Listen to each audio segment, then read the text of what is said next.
Okay, so just getting a few thoughts down here in audio.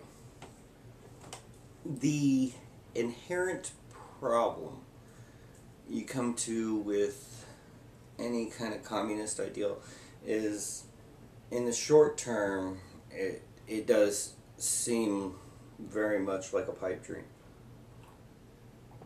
And to a lot of points, I don't think it's fully realized. The ideal of a wanton state where people don't have to go through the daily tribulations and the hardships and the striving for food and monies and ability to do something for those monies to get food. Wanted to do away with that. Totally on the same page. Not wanting wars. I don't think that's going to be a huge problem, other than the people that want to start the wars. But we're talking about being able to mitigate that to where that's a non-issue in the utopian ideal. Just to knock this out. Utopias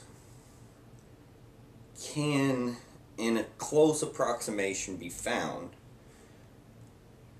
pretty much all over the world in small communities, tribes of usually no greater than 100 to 500 people, 500 being the very upper limit.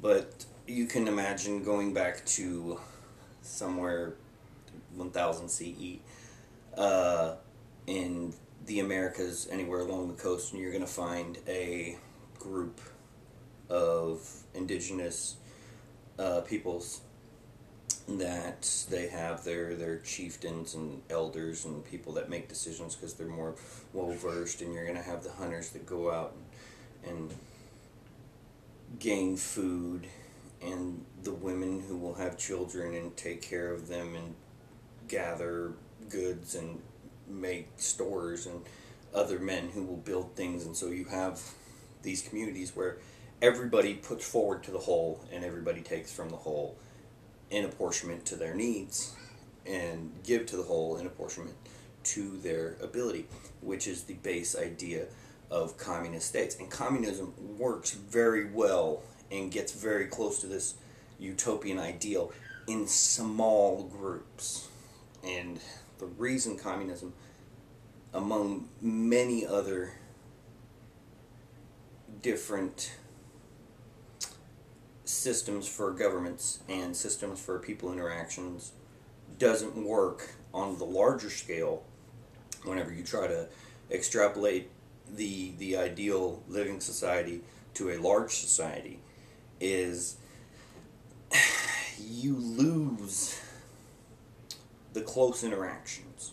You lose the majority of everybody buying in because it's all there is to buy into.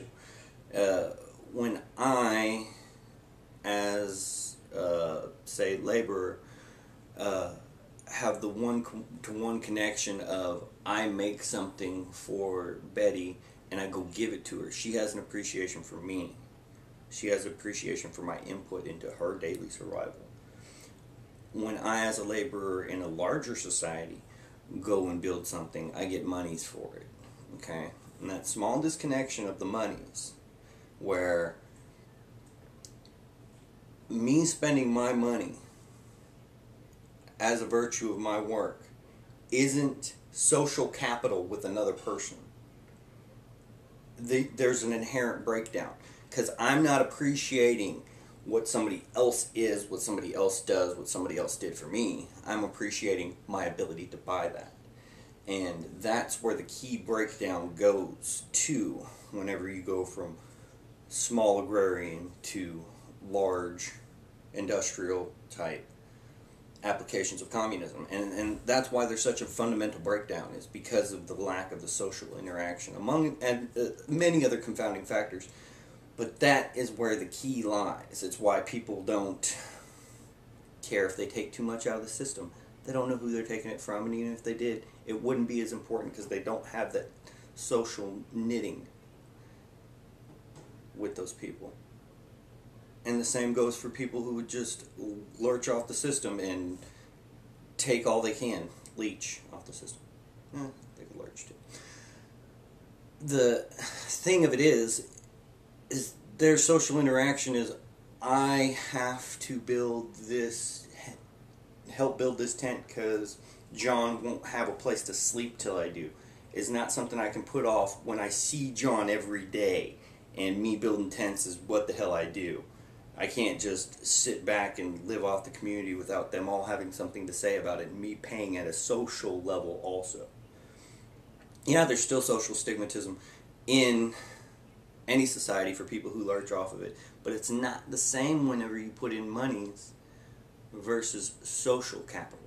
It's a whole different thing to human animals in the way that they deal with each other. So the breakdown in practice of what it is to be a human and what it is to have a communist type of ideal in a social knit community that's small, to where everybody gives and takes to the whole. That is where you're going to get your base ideas for utopia. But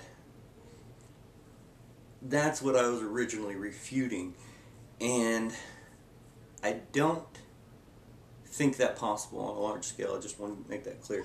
It's not feasible, not with humans.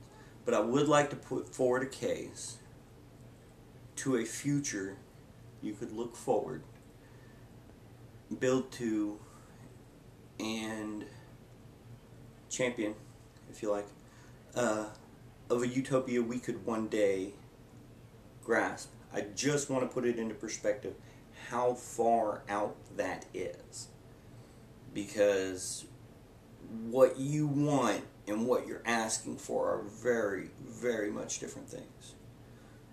Pick it up in a moment.